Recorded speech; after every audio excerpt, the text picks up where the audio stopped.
تدفقت الحمم البركانية المنبعثة من بركان تائر في جزر الكناري بإسبانيا نحو البحر، وباتت على بعد 800 متر من الخط الساحلي حسب ما قال مسؤولون اليوم الثلاثاء.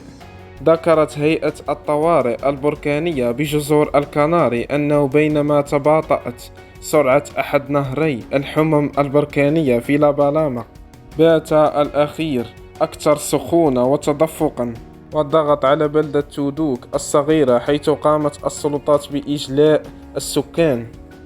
والآن لا تنسوا دعمنا بلايك والاشتراك لتتوصلوا بجديدنا إن شاء الله.